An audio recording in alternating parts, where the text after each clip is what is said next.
de har jo en drøm om, at de kommer ud i salonerne, og så styler de og gør dem flotte og alt muligt andet. Og det er hårdt arbejde i næsten 4 år, inden man når dertil, hvor man kan style sine kunder og ting og sager. Der suser vi nogen fra ved at byde dem ind allerede i skolealderen, hvor de så kan få andre interesser eller tage et gymnasiel uddannelse i stedet for at stoppe efter den ene og gå i frisørlærer. Fordi der er mange af dem, der ikke gennemfører det. Du vil meget hurtigt kunne se, om det er en pige, som har taget på det, eller har glimtet i øjet, eller gider at sætte hår. Hvor interesseret er hun i det? Sidder hun sms'er hele dagen ude i baglokalet? Gad hun slet ikke at være frisør, men det var bare der, hvor hun fik en praktikplads, fordi praktikvejlederen har hjulpet hende, hvor man så finder ud af, hvad jeg snakker med dem og sådan nogle ting. Ikke? Man finder hurtigt ud af, har de glimtet? Det kan man jo ikke arbejde sig til, det ejer man. Man ejer jo det der med, at man er den kreative type, og dem kan vi jo se med det samme, når de træder ind i butikken. Altså, ingen af dem begge to havde det til fælles, at de ikke ville være frisører. De synes det var hyggeligt. De havde da en hyggelig tid, og de nød at være hos os og sådan nogle ting, og havde fået øjnene op for frisørfaget, men ikke i den positive retning, så man kunne bruge dem senere. Ja, vi blev bedt om at sætte en eftermiddag fra kl. 13 til kl. 18, som forældre og de unge kunne komme ind og se vores forretning og sådan nogle ting. Og dagen før de skal komme, ringer de og siger, at det slet ikke har været nogen tiltag, og der kom ikke nogen. Som er ærgerligt.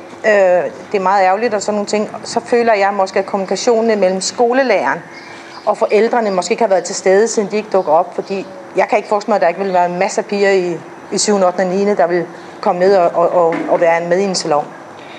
Det er super godt at få dem ind og sådan nogle ting, og man kan jo sagtens lave at de kan komme ind og måske få lov til at tage en veninde med og sætte fønser hendes hår og komme lidt ind i det, fordi de må ikke berøre kunderne af forsikringsmæssige årsager, hvor man kunne lave sådan et event om eftermiddagen, hvor de lige kunne komme ned og se, hvordan virker farven, hvordan rører vi dem sammen og sådan nogle ting. Være med i Norge 1 eller 2 af gangen.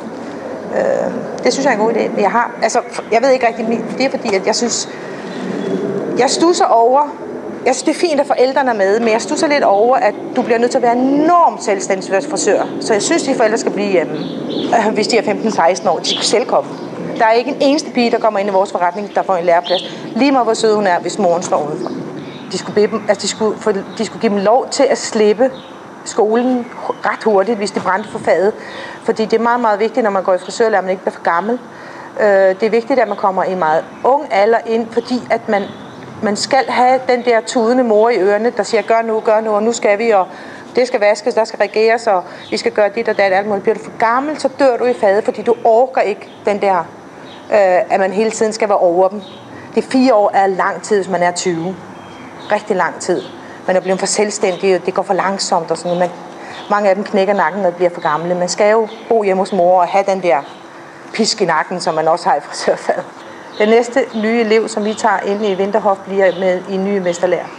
Nok fordi, at den sikre eleven er bedst sikret den måde, og jeg synes, jeg er åben for nye initiativer, og jeg synes, det er godt, at man laver lidt om på tingene.